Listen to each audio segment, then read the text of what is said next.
OST만으로도 영화 팬들을 설레게 했던 이 영화. 2003년 블랙펄의 저주를 시작으로 2017년 죽은 자는 말이 없다 시리즈까지 무려 15년간 5편의 긴 시리즈를 낳은 최대 블록버스터 캐리비안의 적의 새로운 리부트 소식이 공개되었습니다. 수어사이드 스쿼드를 통해 코믹스에서 막 튀어나온 듯한 싱크로를 보였던 What was that? I should kill everyone and escape? Sorry.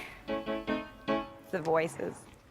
할리퀸 이꼬르 마고로비라는 공식을 만들어내며 자신의 인생 캐릭터를 만난 배우 마고로비가 새로운 캐리비안의 적 시리즈의 여주인공으로 캐스팅되었다는 소식인데요. 오늘은 캐리비안의 적에 대한 여러가지 소식들을 확인해보고 우리 누나는 과연 어떤 역할을 맡을까? 를 한번 체크해보는 시간을 갖도록 하겠습니다. 근데 형 마고로비가 누나라고?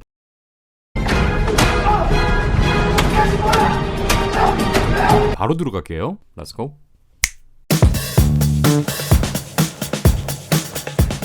당초 디즈니는 2018년 10월 캐리비안의 적 리부트 계획을 밝혔었고 며칠 전 데드풀 3 컨텐츠를 통해 소개드렸던 데드풀 시리즈의 각본가 폴 워닉과 렐리스 콤비를 영입하게 되죠. 디즈니의 총괄 제작자 쇼 베일리는 이 각본가 콤비를 좀비랜드를 통해 접하게 되고 이 영화의 똘끼를 확인한 후 바로 캐스팅에 들어갑니다. You'll be the first to die, but I like your enthusiasm. You might die.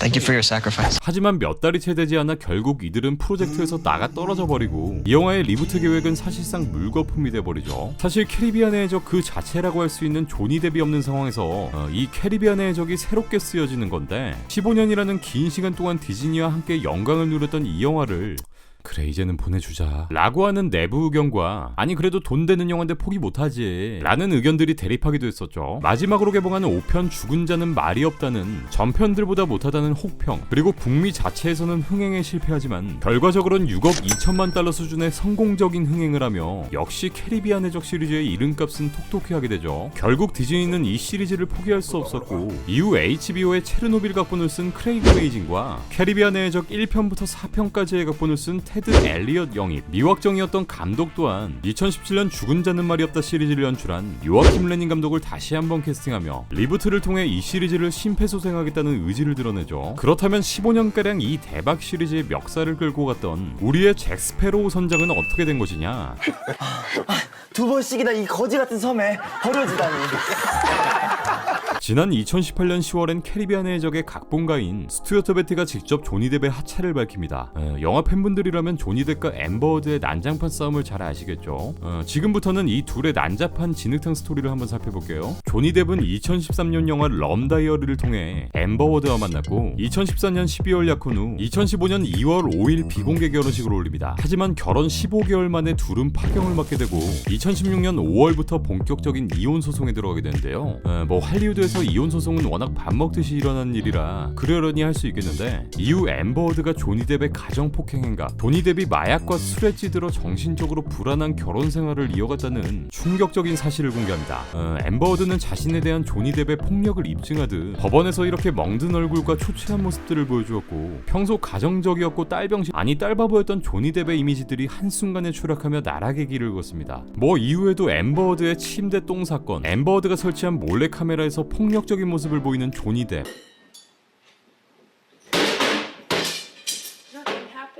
Oh, you're crazy.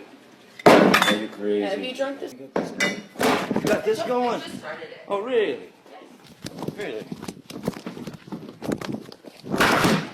폭력 사실과 관련된 여러 법적 공방들이 이어지고 결국 앰버 허드가 700만 달러, 하나로 약 76억 원의 돈을 받고 이혼 소송이 끝이 납니다. 그리고 앰버 허드는 이 위자료를 전부 여성 폭력의 방지에 힘쓰는 미국 시민 자유연맹에 기부하는 천사 같은 모습을 보이기도. 그렇게 이둘의 모든 사건은 종결되며 갈라서나 싶었으나 2019년 조니 뎁은 갑자기 앰버 허드에게 명예훼손의 이유로 5천만 달러 소송을 걸고 자신이 가정 폭력을 했다는 허위 사실과 더불어 자신의 모든 이미지를 실추시킨 점, 그리고 지금까지 공개된 사실과는 다르게 오히려 폭력을 휘두른 쪽이 앰버 허드라는 충격적인 사실을 밝힙니다. 조니 뎁의 증언에 따르면 앰버 허드는 조니 뎁의 손가락 하나를 절단시킬 뻔한 적이 있었고 담뱃불에 얼굴을 맞기도 했으며 또한 정작 앰버 허드가 직접적으로 폭행을 당한 흔적을 본 적이 없다는 주변인들의 여러 증언들까지 이어지며 다시 상황은 조니 뎁 쪽으로 기울게 됩니다. 실제로 4년 동안 조니 뎁과 함께 살았던 배우 위노나 라이더는 그는 가족만큼 가까운 내 친구고 폭력 폭력과 거리가 먼 사람이다. 내게 결코 폭력을 쓰지 않았고 학대하지 않았다. 내가 본 누구에게도 폭력을 행사한 적이 없고 정직하고 좋은 남자다. 앰버드의 주장이 사실이라고 믿지 않는다 라고 밝히기도 했죠. 그리고 2020년 2월 이러한 조니 뎁의 억울함을 증명할 수 있는 결정적인 증거 녹취록의 등장으로 인해 앰버드의 모든 행각들이 주작인 것으로 드러납니다. 녹취록엔 조니 뎁을 폭행한 자신의 행동을 인정하는 내용이 담겨 있는데요.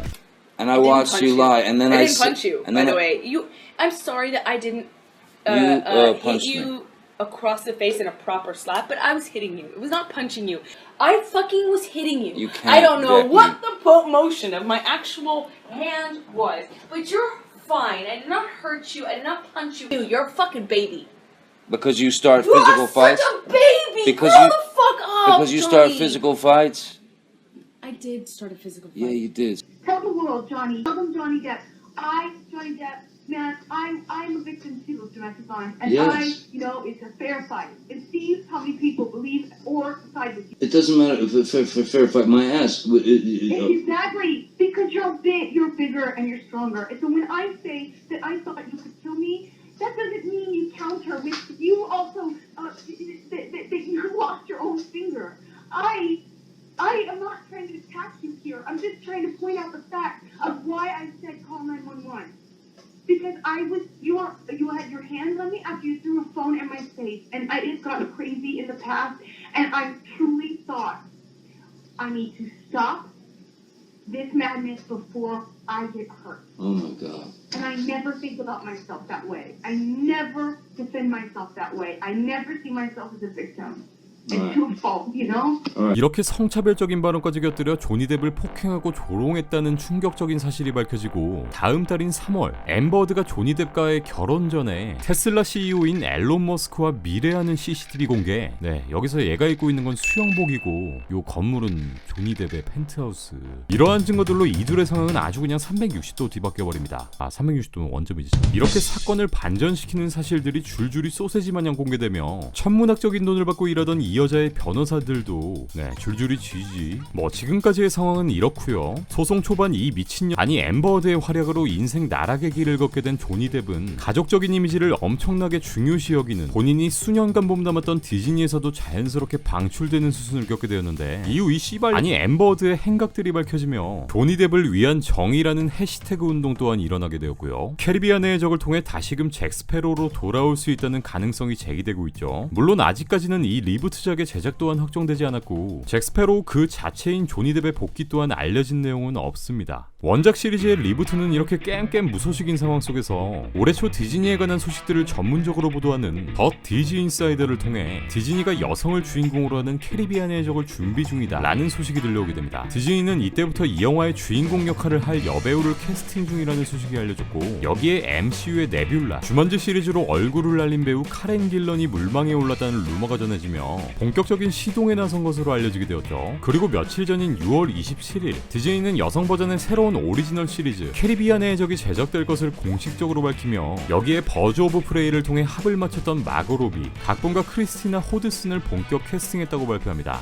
버즈 오브 프레이? 물론 이 작품은 앞서 말씀드린 캐리비안의 해적과는 별개의 리부트 작품이기도 하고요. 크리스티나 호드슨이 이 영화의 각본을 맡기 전 원작 시리즈 리부트 각본가인 테드 엘리엇과 크레이그 메이진 또한 영화의 스토리를 개발 중이라고 하고요. 현재는 초기 개발 단계인 상황으로 그 외 디테일한 영화의 내용이나 캐릭터들은 공개되지 않은 상황이죠. 이 두 리부트 작품의 총괄은 지금까지 캐리비안의 적 시리즈를 제작해왔던 제리 브루카이머가 이어나가게 되는데 캐리비안의 적 1, 2편은 7월, 3, 4, 5편은 5월인 여름 시즌에 개봉되었고 연속으로 촬영되었던 2, 3편 외에 나머지 작품들은 3년에서 5년 주기로 개봉되었었죠. 현 시국에 큰 제약이 걸리지 않는 캐스팅 작업, 각본 작업과는 별개로 이 두 리부트작의 촬영이 언제쯤 시작될 수 있을지는 아직 아무도 모르는 상황이죠. 현재 상황으로는 최소 내년 정도가 되어야 실제적인 촬영에 들어갈 수 있지 않을까 싶습니다. 캐리비안의 해적은 자타공인 디즈니의 가장 큰 대표 작품이고 2017년 개봉한 죽은 자는 말이 없다 시리즈까지 총 5편을 내놓으며 45억 2,440만 달러, 하나로는 약 5조 2,817억 원, 미친이라는 어마어마한 흥행 수익을 안겨주기도 했죠. 이 시리즈의 리부트 소식이 전해지며 우리는 다시 캐리비안의 적을 볼 수 있게 되었지만 15년이라는 세월 동안 이 영화를 지켜왔던 조니 뎁의 부재가 과연 어떤 결과를 낳게 될지, 또한 여성의 적의 이야기로 재탄생될 이 작품이 어떠한 반향을 일으킬지 귀추가 주목되는 바입니다.